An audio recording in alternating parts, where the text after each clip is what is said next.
नमस्ते to all. कैसे आप सब? खुश हैं? बढ़िया, हेल्दी, खुश रहिएगा, हेल्दी रहिएगा और सही से अपनी तैयारी रखिएगा। अब एग्ज़ाम जो है ज़्यादा दूर नहीं हो सकता है, तो सही से करिएगा कोशिश, क्योंकि ये ऐसे मौके फिर बार बार आगे मिलने मुश्किल होंगे। यहाँ सिनोनिम्स में हम देख रहे हैं जो अरिहंत की बुक है इंग्लिश ग्रामर की, यहाँ से अगर मैं कहूँ तो सिलेक्टेड इस बुक में रहते हैं और ज़्यादातर इसी बुक के जो सिनोनिम्स हैं उन्हीं में से कोई सा आपके एग्ज़ाम में आ जाता है। ऐसा नहीं कि ज़्यादातर कोई बाहर से आता है। आपके एग्ज़ाम में जो यहाँ पर सिनोनिम्स दिए गए हैं इस बुक में, उन्हीं में से कोई सा एक एग्जाम्पल आपको एग्ज़ाम में, मतलब 4 आए हैं तो 4 में से 3 तो मान कर चलिएगा यहीं से इस बुक में से आ जाएगा। एक का भी डाउट में सिर्फ कि मतलब ये ना हो कि कोई गड़बड़ ना हो, अदरवाइज 4 के 4 जो होते हैं ना वो इसी बुक में से आ जाएंगे, कहीं और से नहीं आते हैं। सबसे अच्छा रिजल्ट इस बुक का रहा है। सिनोनिम्स हो या कोई सी वोकेब हो, वोकेब को तैयार करने का सबसे अच्छा तरीका यही रहता है कि आप जो है डेली का नियम बना लिए कि 10, 15, 5 जितने भी आप याद कर सके डेली आपको करनी ही है याद। चलते फिरते याद कीजिएगा, तभी ये चीज़ें कवर होती है, अदरवाइज इनमें फंस के रह जाते हैं कि वोकेब नहीं है, और वोकेब का सबसे ज़्यादा डर रहता है। और टीजीटी पीजीटी एग्ज़ाम में मैक्सिमम मतलब 8-9 सिनोनिम्स वगैरह भी आ जाते हैं, तो इनकी कोई लिमिट, वोकेब में से कहो बहुत सारे क्वेश्चन बनते हैं, 20-25 क्वेश्चन कई बार इसमें से बन जाते हैं आसानी से। तो वैल्यूएबल चैप्टर रहेंगे। हम यहाँ पर सेलेक्ट कर रहे हैं इम्पोर्टेंट आपके एग्ज़ाम के अकॉर्डिंग। यहाँ तक जो थे कुछ हमने कर लिए थे पिछली वीडियो में। आगे चलते हैं। एक वर्ड यहाँ पर है एडवर्सिटी, बहुत ही ज़्यादा इम्पोर्टेंट वर्ड एडवर्सिटीज़। ये टैट वगैरह में मुझे लगा आया हुआ है, टैट सी टैट में भी आता रहता है, ये बहुत काफ़ी इम्पोर्टेंट वर्ड है। एडवर्सिटी होता क्या है? यातना, संकट, परेशानी, मिसफॉर्चुनेट, दुर्भाग्य, जो शांति मतलब परेशानी, विपत्ति होती, कैटेस्ट्रॉफ है विपत्ति, हॉस्टिलिटी विपत्ति, परेशानी, संकट। बहुत एक अच्छा इंपॉर्टेंट वर्ड आपके लिए एडवर्सिटी। मेन जो इसका एग्ज़ाम में जब 4 ऑप्शन आपके सामने दिए जाते हैं कि कोई सा एक ऑप्शन जो करेक्ट मैच कर रहा है इसका एडवर्सिटी का जो है सिनोनिम क्या है ये बताइए। तो मिसफॉर्चुनेट वर्ड सबसे ज़्यादा आने वाला वर्ड है, तो याद कीजिएगा इसको। नेक्स्ट हमारा इम्पोर्टेंट वर्ड है एम्लियोरेट। ये जो वर्ड है ये रेयर वर्ड है, कभी कभी बाई चांसली आने वाला वर्ड है एम्लियोरेट। ये क्या होता है? किसी चीज़ को सुधारना, मेक बेटर, अच्छा बनाना, इम्प्रूव करना, अमेंड करना। तो इसका जो आपको एग्जाम्पल में ज़्यादा मिलेगा, आप ऑप्शन में मिलेगा, तो इम्प्रूव वर्ड इसके साथ ज़्यादा आता है ऑप्शन में कि एमेलियोरेट का जो है सिनोनिम बताइएगा, तो इम्प्रूव जो ऑप्शन में सबसे ज़्यादा वहाँ पर आपको मिलता है। नेक्स्ट वर्ड है आपका इम्पोर्टेंट, वो है ऑडेसियस। इसका मीनिंग होता है साहसी, जिसमें साहस हो, हिम्मत हो, जो बोल्ड हो, ब्रोजन हो, इम्प्रूडेंट हो, डेयरिंग हो। ऑडेसियस के साथ ज़्यादा वर्ड जो आपको मिलता है ऑप्शन में बोल्ड मिलता है या डेयरिंग मिलता है। आपसे डेयरिंग का तो रेयरली पूछा जाएगा, ज़्यादातर वर्ड ऑडेसियस ही आ जाता है कि ऑडेसियस का सिनोनिम बताइएगा, तो उसमें आपको ये बोल्ड और डेयरिंग वर्ड सबसे ज़्यादा देखने को मिलते हैं। नेक्स्ट एस्टोनिश, बहुत ही इंपॉर्टेंट वर्ड ये भी। एस्टोनिश होता है जो चकित होना या आश्चर्यचकित हो जाते हैं कि चौंक जाते हैं, चकित होना। अमेज, सरप्राइज, एस्टोन, फ्लेबरगास्ट, ये सारे इसके जो हैं सेम मीनिंग है, मिलते जुलते से मीनिंग है, तो सब इससे मैचिंग के मिलेंगे। आपको एस्टोनिश के साथ जो वर्ड आपको एग्जाम में सबसे ज़्यादा मिलेगा वो सरप्राइज मिलता है। ये वर्ड तो आते ही नहीं है, जल्दी से नहीं आते। अमेज भी मिल सकता है, अदरवाइज सरप्राइज वर्ड सबसे ज़्यादा ऑप्शन में आपको मिलता है। कितनी स्पेलिंग्स हो जाती हैं, इनको लर्न करते हुए चलेगा और बिल्कुल भी नहीं डरिएगा। जो वोकैब से बहुत ज़्यादा डरते हैं, पढ़ने वाले तो डरते ही, पढ़ाने वाला भी वोकैब से डरता है। ऐसा नहीं है कि टीचर नहीं डरते, क्योंकि वोकैब ऐसी चीज़ है कोई भी कहीं से भी आ सकती है, कहीं से भी पूछी जा सकती है, तो इसकी गारंटी लेते हुए हर कोई डरता है। लेकिन मैं यहाँ पर ये गारंटी ले सकती हूँ कि जो ये सिनोनिम्स मैं आपको बताती हूँ वीडियोस में, उनमें से आएंगे ही आएंगे, आने ही हैं। कुछ वीडियोस पहली है, कुछ ये और बहुत ज़्यादा नहीं बताया मैंने कि मैं बहुत ज़्यादा बता दूँ। इन्हीं में से आपको मैं गारंटी लेती हूँ, इन्हीं में से आपके आ जाएंगे एग्ज़ाम में। बिल्कुल नहीं डरना, बस ये है कि थोड़े थोड़े आप याद करते रहिएगा। और ऐसा नहीं है कि मैंने पहले नहीं बताए, जो पहली वीडियोज़ है मेरी वहाँ पर भी मैंने ये एक्सप्लेन किए हैं, क्योंकि यही वर्ड जो है इम्पोर्टेंट है। अब तो ये मैं बुक दोबारा से इसको देख रही हूँ कि अब एग्ज़ाम का थोड़ा लग रहा है कि देखो कब हो जाए। तो अब इसे ये है कि आप नोट्स बनाते चलिए, अपना लर्न करते चलिएगा। आगे चलते हैं। इसमें नेक्स्ट आपका जो वर्ड होगा, ज़्यादा इम्पोर्टेंट नहीं पर असिस्टेंट, इतना ज़्यादा इम्पोर्टेंट नहीं पर हाँ इम्पोर्टेंट है। ये होता है सहायता करने के लिए, हेल्प से समझ जाएंगे आप। एड, सोकर, कोलैबोरेशन, सस्टेंसेस। ये कोलैबोरेशन वर्ड आपको बहुत ज़्यादा देखने को मिलेगा। एक ये ट्रेंडिंग वर्ड है। तो सहायता करना, एक साथ में दोनों सहयोग से काम करना, मिलकर काम करना। असिस्टेंस एक सिंपल सा वर्ड है। इसकी स्पेलिंग आप थोड़ा सा देख सकते हैं कि इसकी स्पेलिंग अच्छी है। स्पेलिंग जो एरर होते हैं उसमें पूछने के लिए आ जाती है। नेक्स्ट हमारा जो इम्पोर्टेंट वर्ड होगा वो एफोरिज्म होगा। Most important word aphorism. ये क्या होता है? कहावत। जो कहावत होती है, एक सूक्ति होती है, मैक्सिम, एपोरिज्म, एक्सियोम, प्रोवर्ब, मोटो, एज। इसके साथ जो वर्ड ऑप्शन में ज़्यादा मिलता है वो आपको मिलेगा प्रोवर्ब ही, सिंपल सा। मोटो वर्ड इतना नहीं मिलता है।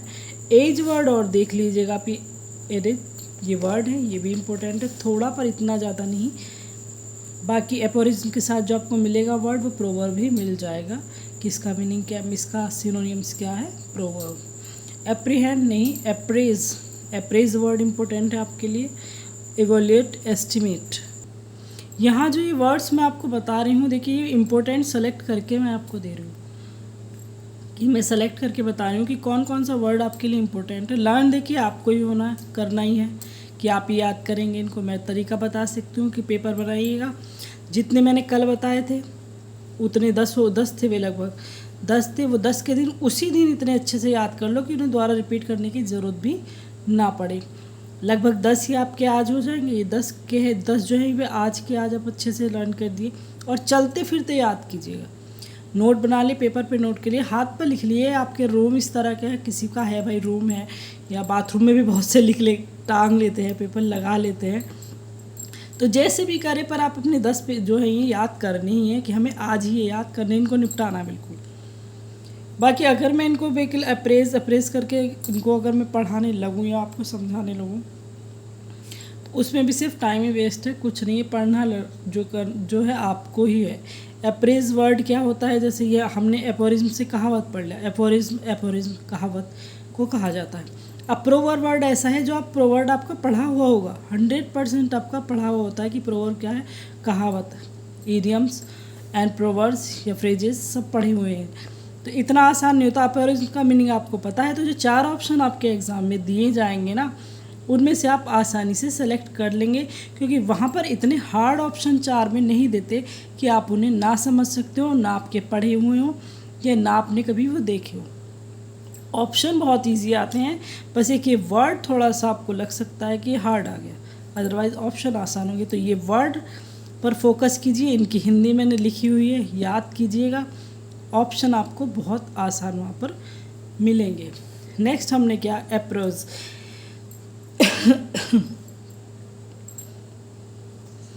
अप्रेज क्या होता है? किसी को आंकना।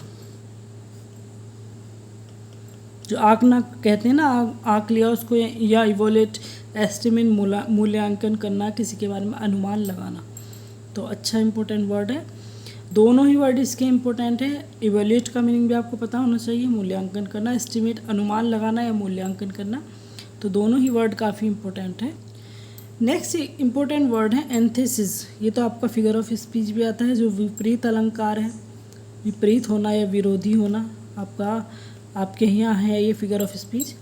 जब दो चीज़ें एक दूसरे के विपरीत होती है तो वहाँ एंथेसिस फिगर ऑफ स्पीच होता है। कॉन्ट्रास्टिंग या रिवर्स, दोनों ही वर्ड इम्पोर्टेंट है। विरोध में एक दूसरे का विरोधाभास या विपरीत वर्ड होना। नेक्स्ट हमारा वर्ड होगा फिर आर्म्स। छोटा सा शब्द है लेकिन इम्पोर्टेंट वर्ड ये आपके लिए है। आर्म्स क्या होता है? भीख, जिसे भिक्षा कहते हैं ना, भीख या भिक्षा। जो हम कोई भी किसी को दान करता है। मीनिंग इसके डॉल नहीं, gratuity, money, clothes and food that are given to people. कई बार इतना ये वर्ड आ जाता है, clothes and food that are given to poor people, और वन वर्ड में ये आ जाता है कि वो उसे क्या कहेंगे, तो वो क्या होती है? आर्म्स, भिक्षा या भिक्षी, जो भीख होती है।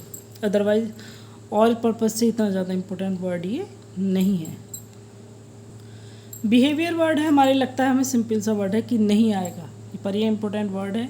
बिहेवियर व्यवहार होता है, कंडक्ट, डिमेन्योर, डिपोर्टमेंट, मैनर। इसके साथ बिहेवियर के साथ जो वर्ड देखे जाते हैं, पर इसमें भी अगर पूछा जो जाता है, सबसे ज़्यादा वर्ड जो पूछा जाता है वो कंडक्ट के थ्रू पूछा जाता है, कि आपको कंडक्ट दे दिया जाता है, तब पूछा जाता है कि इसका सिनोनिम्स बताइए या इससे मिलता जुलता मीनिंग वाला अर्थ बताइए। तो कंडक्ट, बिहेवियर या फिर मैनर, ये होता है व्यवहार आपका। आगे जो ये वर्ड है सिंपल वर्ड हैं, सिंपल से वर्ड हैं, ऐसे वर्ड नहीं है जो आप ना इनका मीनिंग निकाल सके ना आप समझ सके। ब्लेसिंग क्या होता है, हम जानते हैं, किसी को ब्लेस करना, ये वर्ड इसके साथ आएंगे नहीं और ना ही ये वर्ड इम्पोर्टेंट है। ब्लेम, किसी को जो कहते हैं ना, किसी पर ब्लेम करना, आरोप लगाना। कंडेम, रिप्रोच, सेंसर, ये भी इतना ज़्यादा इम्पोर्टेंट नहीं है। बैड क्या होता है, इम्पोर्टेंट वर्ड बैड है, यहाँ पर थोड़ा सा इम्पोर्टेंट है। Evil, wicked, devilish, naughty, worthless. जो ये जो वर्ड दिख रहा है आपको, naughty, worthless, bad and devilish, तो इतना नहीं, फिर भी हम इसे देख सकते हैं, थोड़ा सा लग रहा है। ये वर्ड थोड़े इंपॉर्टेंट है। डिविलिश का मीनिंग आप थोड़ा कंफ्यूज हो सकते हैं। नॉटी, वर्थलेस आप जानते हैं। वर्थलेस वर्ड सिनोनियम में आ जाए, एंटोनियम में आ जाए, कहीं ना कहीं ये वर्ड आता बहुत है। एक वर्थलेस वर्ड जिसकी कीमत ना हो, जो बैड हो, बुरा हो, सही ना हो, ठीक ना हो, ठीक ना हो, तो काफ़ी आने वाला वर्ड है ये। बस इस पेज के अकॉर्डिंग देखो तो यहाँ तक तो यही इम्पोर्टेंट होते हैं। आगे ये वर्ड बहुत ज़्यादा इम्पोर्टेंट है। कौन सा, vanish, exile, ostracise, deport, to order somebody to leave a place, जो जिसे कहते हैं ना, जैसे देश निकाला दे दिया हो, निर्वासित कर दिया हो, किसी को निर्वासित करना। निर्वासित या देश से या गांव से जो निकाल देते हैं, देश क्या, गांव वाले, पंचायत वाले जो कह देते हैं कि तुम्हारा हुक्का पानी बंद आज से, और निकाल देते हैं, तो वैनिश करना, किसी को निर्वासित करना। एग्जाइल वर्ड इसके साथ सबसे ज़्यादा आता है, या कई बार एग्जाइल पूछ लिया जाता है और एग्जाइल का सिनोनियम्स पूछ लिया जाता है, ये भी वही है, निर्वासित करना, किसी को निकालना। बाकी इतना ज़्यादा इम्पोर्टेंट आगे नहीं इससे। बारबारिक, मोस्ट एंड मोस्ट इम्पोर्टेंट, बहुत ही ज़्यादा इम्पोर्टेंट वर्ड है। ये होता है असभ्य। ये आपका वन वर्ड में भी आ जाता है, ये आपका एंटोनियम में भी आ जाता है और ये सिनोनियम में भी आ जाता है। असभ्य है। अब इसका जो आप एंटोनियम पूछें तो क्या होगा इसका, सिविलाइज्ड। और ये अनसिविलाइज जो है, सेवेज, अनसिविलाइज, प्रिमिटिव, ये वर्ड इतना इंपॉर्टेंट नहीं है आपके लिए। अदरवाइज सेवेज, अनसिविलाइज्ड वर्ड जो है दोनों इंपॉर्टेंट है। इसके ऑप्शन में दोनों में से कोई सा भी आ जाता है। सबसे ज़्यादा जो है अनसिविलाइज्ड आता है। और आपसे इसका जो है सिनोनियम पूछा जाए, वो एंटोनियम पूछा जाए, तो बारबारिक का है, सिविलाइज्ड जो है एंटोनियम होता है। तो काफ़ी अच्छा इंपॉर्टेंट वर्ड आपके लिए ये है। इतने सारे वर्ड्स आपके इम्पोर्टेंट ही हैं, कोई भी एक भी मिस नहीं करेगा। प्लीज़ इनको पढ़िएगा ज़रूर। और समझा मैंने दिए ही सिंपल से। हिंदी अगर आपको इसकी आती है, फिर ऑप्शन में आपके जो है नहीं आएगा, ज़्यादा हार्ड नहीं आता है, तो इनकी हिंदी जो है पढ़ते चलिए, काफ़ी इंपॉर्टेंट है। और सारे ही वर्ड जो हैं ये टीजीटी पीजीटी में पीछे आ चुके हैं, आप चेक कर लिए, किसी ना किसी एग्ज़ाम में ये वर्ड जो हैं आ चुके हैं। तो काफ़ी अच्छी बुक है आपके पास है, ठीक है, वहाँ से पढ़ सकते हैं। अदरवाइज़ ये तो मैं कंप्लीट करा ही दूंगी आपको, क्योंकि ये मुझे बहुत सही लग रहे हैं। प्रॉब्लम इससे रिलेटेड कोई आई हो तो कमेंट करके पूछ सकते हैं। Thanks a lot.